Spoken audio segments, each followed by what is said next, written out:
ভারতকে ফাইনাল খেলা খেলে দিল ডক্টর ইউনূস। ঢাকার রাস্তায় পাক বাহিনীর সোয়াট টিমের টহল।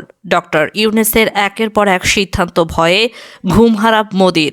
থাকছে বিশেষ প্রতিবেদন। রাস্তাতে আপনার এই ধরনের পাকিস্তানি আর্মিরা এসে সোয়াটের ছদ্মবেশে পাঞ্জাব রেজিমেন্টের ছেলেরা বা পাকিস্তানি সৈন্যরা এসে বাংলাদেশে এই ধরনের রাস্তাতে নেমে মহড়া দিচ্ছে, এটা আমার কাছে কমপ্লিটলি একটা নজিরবিহীন মনে হয়েছে এবং এটাকে আমার কাছে অন্তত পক্ষে জিনিসটা খুবই আনপ্রেসিডেন্টেড আর কি, কখনো যেটা দেখিনি। এতক্ষণ শুনছিলেন সংবাদ শিরোনাম, এখন থাকছে বিস্তারিত। হঠাৎ কেন বাংলাদেশের বিরুদ্ধে আধা জল খেলে গেছে ভারত? স্বৈরাচার শেখ হাসিনার ভয়াবহ পতনের পরও মোদি এতটা খেপেনি, কিন্তু এখন কেন বাংলাদেশের বিরুদ্ধে যুদ্ধে নেমেছে মোদি প্রশাসন? দিল্লির কোন দুর্বল জায়গায় আঘাত এনেছে ডক্টর ইউনূস, যে কারণে তেলে বেগুনে জ্বলে উঠেছে হাসিনার প্রভুদেশ ভারত?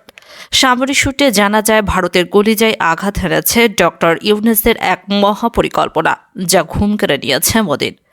মোদি বুঝে ফেলেছে ডক্টর ইউনূস আন্তর্জাতিক মানের খেলোয়াড়। তাকে মোকাবেলা করাকে বড় চ্যালেঞ্জ হিসেবে দেখছে ভারত। গত 16 বছর দিল্লির কথাই বাংলাদেশের সবকিছু চলেছে, কিন্তু এখন উল্টে গেছে গণেশ। ভারতের এমন কোন একটি দুর্বল জায়গায় খোঁজ পেয়েছে ডক্টর ইউনূস, যা সে দেশের গোয়েন্দা সংস্থা মোদি সরকারকে রিপোর্ট করেছে।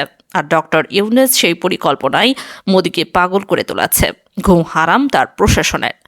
বাংলাদেশকে অল আউট করা দিবার স্বপ্ন দেখছে হিংস্র রাষ্ট্র ভারত, কিন্তু বাংলাদেশ জাতিগতভাবে এই মুহূর্তে ডক্টর ইউনূসের নেতৃত্বে এমনভাবে ঐক্যবদ্ধ, যা ভারতের কল্পনারও বাইরে।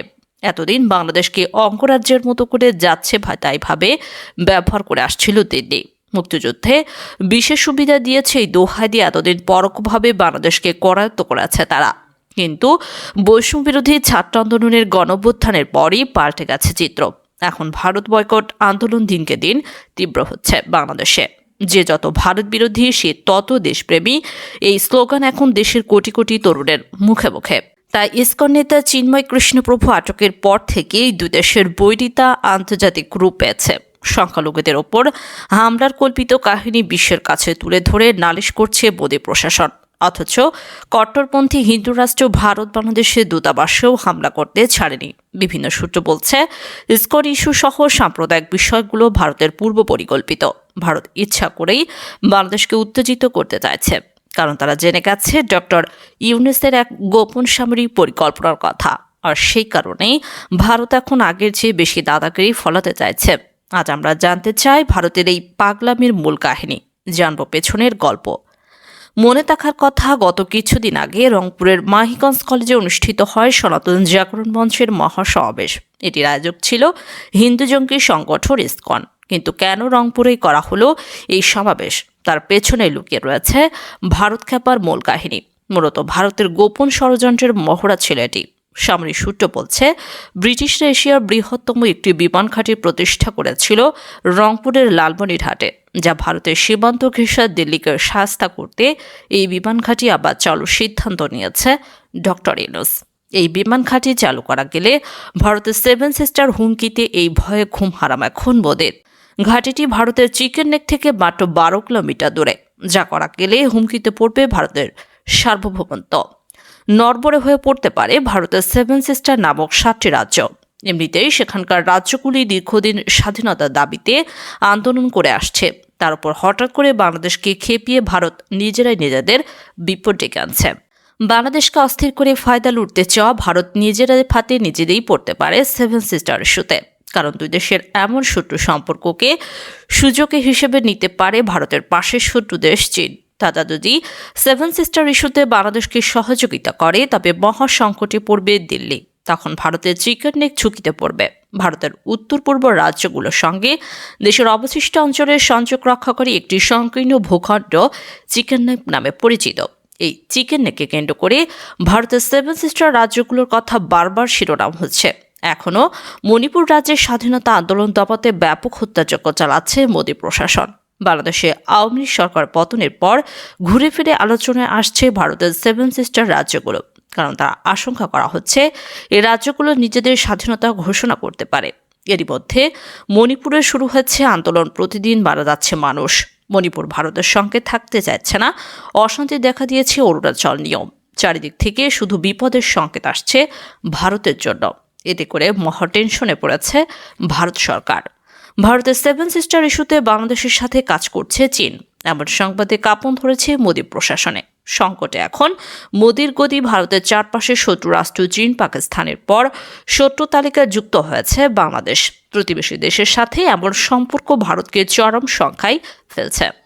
ভারতের পালিত শাসক স্বৈরাচারী হাসিনা পতনের পর বাংলাদেশের হাল ধরেন বিশ্ববরেণ্য ব্যক্তিত্ব নোবেল বিজয়ী ডক্টর ইউনূস। দায়িত্ব নিয়ে তিনি ভারতকে কড়া ভাষায় হুমকি দেন। তিনি বলেন, বাংলাদেশকে অস্থিতিশীল করা হলে প্রতিবেশী মিয়ানমার ও ভারতের 7 সিস্টার শান্ত থাকবে না।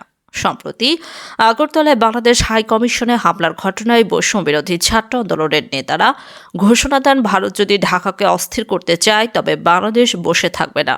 ভারতের 7 সিস্টার ছিন্ন বিচ্ছিন্ন করে দেওয়ার হুমকি দেন তারা।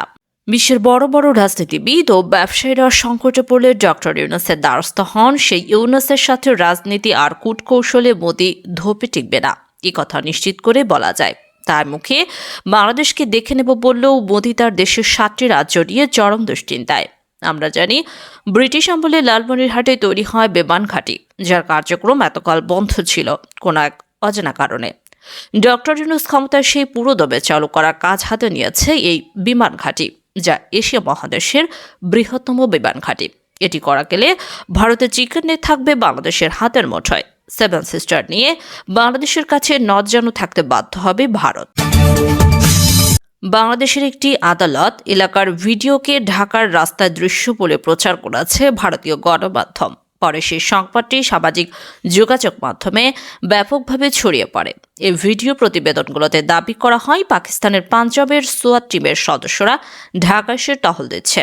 বাংলাদেশের বিতর্কিত আইনজীবী নিজুম মজুমদার একটি ভিডিওতে দাবি করেন, ঢাকার রাস্তাকে সোয়াতের ছদ্মবেশে পাকিস্তানি সৈন্যরা এসে বাংলাদেশের রাস্তায় নেমে মহড়া দিচ্ছেন। তবে এই ভিডিও সংবাদ সঠিক নয় বলে মঙ্গলবার এক প্রতিবেদনে জানিয়েছেন ফ্যাক্ট চেকিং প্রতিষ্ঠান রিউমার স্ক্যানার। অনুসন্ধান করে ওই প্রতিবেদনে রিউমার স্ক্যানার টিম জানিয়েছে, ভিডিওটি বাংলাদেশ পাকিস্তান সশস্ত্র বাহিনীর টহলের কোনো দৃশ্য নয়, বরং ভিডিওতে যে বাহিনীর সদস্যদের দেখা যাচ্ছে তারা বাংলাদেশ পুলিশের বিশেষায়িত দল ক্রাইসিস রেসপন্স টিম বা সিআরটির সদস্য।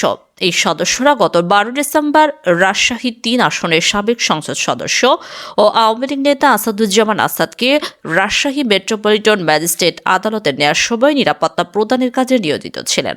রিউমার স্ক্যানার টিম আরও জানায়, ঢাকার পাকিস্তান বাহিনীর টহল দেওয়ার দাবিটির বিষয়ে অনুসন্ধানের শুরুতে আলোচিত ভিডিওটি পর্যালোচনা করে রিউমার স্ক্যানার টিম ভিডিওটিতে থাকা একজন সশস্ত্র বাহিনীর সদস্যদের পোশাকের পেছনে সিআরটি লেখা দেখতে পান।